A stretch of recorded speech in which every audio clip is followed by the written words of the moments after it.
But when you really started thinking about selling, how did you go about, quote unquote, marketing your business, or what was important to you about finding a buyer, and kind of how did you think about that, and kind of what was the process that you went through? Well, yeah, I think at some point, you and I had the discussion of, I said, I do want to sell it at, in year number, I can't remember what year it was, but I think you said 3 to 5 years. You said 3 to 5 years out, I believe, when we first linked up. Right. And so I said, you can have an opportunity for it. I can have an opportunity for it.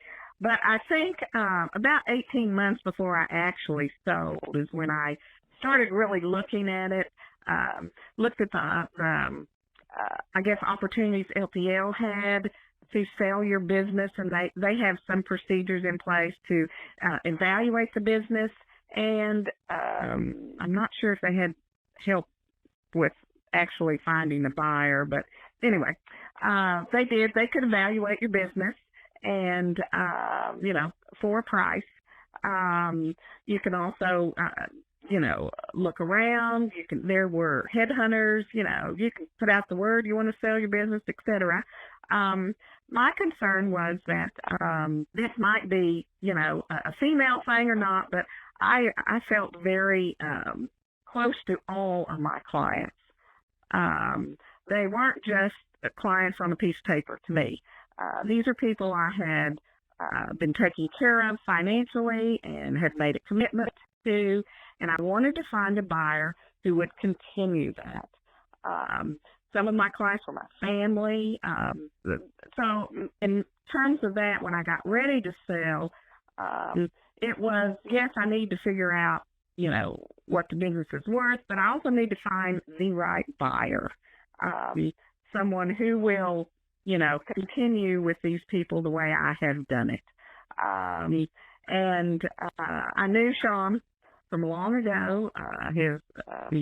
He went to West Point, and I had a daughter who went to West Point, so we had an automatic connection right there. And I just knew people who go to West Point, and just by being around him, he was straightforward, trustworthy. He was going to do what he said he was going to do, and I just knew that I wanted to sell it to you, and I knew we would come to some sort of agreement. That was more important to me than the actual dollar figure.